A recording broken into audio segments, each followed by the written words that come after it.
Hallelujah. ಎಲ್ಲರಿಗೂ ಕೂಡ ಶುಭ ಮುಂಜಾನೆ. ಈ ದಿನದಲ್ಲಿಯೂ ಕೂಡ ನಿಮ್ಮನ್ನು ಕಾಣುವಂಥದ್ದು ತುಂಬಾ ಸಂತೋಷವುಳ್ಳಂತಹ ಒಂದು ಕಾರ್ಯವಾಗಿದೆ. ಈ ದಿನ ದೇವರು ನಿಮಗೆ ಆಶೀರ್ವದಿಸಿ ಕೊಡಲಿ ಎಂಬುದಾಗಿ ಭಾವಿಸುತ್ತಾ ಈ ಒಂದು ದೇವರ ವಾಕ್ಯವನ್ನು ನಿಮ್ಮೊಟ್ಟಿಗೆ ಹಂಚಿಕೊಳ್ಳುತ್ತಿದ್ದೇನೆ. ಈ ದಿನದ ದೇವರ ವಾಕ್ಯ ಎಫೆಸರವರಿಗೆ ಬರೆದಂತಹ ಪತ್ರಿಕೆ 6ನೇ ಅಧ್ಯಾಯದ 7ನೇ ವಾಕ್ಯದ ಕೊನೆಯ ಭಾಗದಲ್ಲಿ ಈ ರೀತಿಯಾಗಿ ಬರೆಯಲ್ಪಟ್ಟಿದೆ. ಮನುಷ್ಯನು ತಾನು ಏನು ಬಿತ್ತುತ್ತಾನೋ ಅದನ್ನೇ ಕೊಯ್ಯಬೇಕು.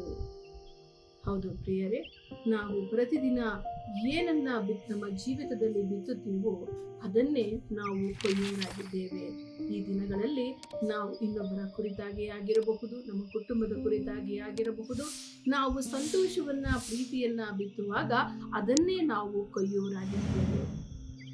ಅದೇ ಜಾಗದಲ್ಲಿ ನಾವು ಕೋಪವನ್ನಾಗಲಿ, ತಾತ್ಸಾರವನ್ನಾಗಲಿ ಅಥವಾ ಯಾವುದೇ ತರದ ಮೋಸವನ್ನಾಗಲಿ ಮಾಡುವಾಗ ಅದೇ ಕಾರ್ಯಗಳನ್ನು ನಮ್ಮ ಜೀವಿತದಲ್ಲಿಯೂ ಕೂಡ ನಾವು ಕೊಯ್ಯುವಂಥವರಾಗಿದ್ದೇವೆ.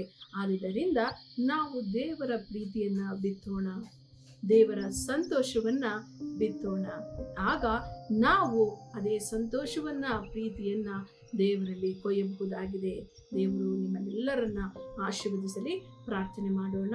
ಸ್ತೋತ್ರ ಕರ್ತನೆ, ಅಪ್ಪ, ನಿಮ್ಮ ವಾಕ್ಯವು ಹೇಳಿದ ಪ್ರಕಾರವಾಗಿ ಮನುಷ್ಯನು ಏನು ಬಿತ್ತುತ್ತಾನೋ ಅದನ್ನೇ ಕೊಯ್ಯುವನು ಎಂಬುದಾಗಿ ಹೇಳಲ್ಪಟ್ಟಿದೆ. ಅಪ್ಪ, ಅದೇ ಪ್ರಕಾರವಾಗಿ ನಾವು ಒಳ್ಳೆಯ ಕಾರ್ಯಗಳನ್ನ ಬಿತ್ತುವ ಹಾಗೆ, ಆ ಒಳ್ಳೆಯ ಕಾರ್ಯಗಳನ್ನ ಕೊಯ್ಯುವ ಹಾಗೆ ಈ ಕಾರ್ಯಕ್ರಮವನ್ನು ನೋಡುತ್ತಿರುವಂತಹ ಪ್ರತಿಯೊಬ್ಬ ನನ್ನ ಸಹೋದರ ಸಹೋದರಿಯರ ಜೀವಿತವನ್ನ ಆಶೀರ್ವದಿಸಿ ಕರ್ತನೆ, ನಿನ್ನ ಕೃಪೆ ಪ್ರತಿಯೊಬ್ಬೊಬ್ಬರ ಮೇಲೆ ಇರಲಿ. ಈ ದಿನ ಆಶೀರ್ವಾದ ಉಳ್ಳದ್ದಾಗಿ ಮಾರ್ಪಡಿಸಿ ಕೊಡಿರಿ ಎಂಬುದಾಗಿ ಯೇಸು ಕ್ರಿಸ್ತನ ನಾಮದಲ್ಲಿ ಪ್ರಾರ್ಥಿಸಿ ಬೇಡಿ ಹೊಂದಿದ್ದೇನೆ ಕರ್ತನೆ, ಆಮೆನ್.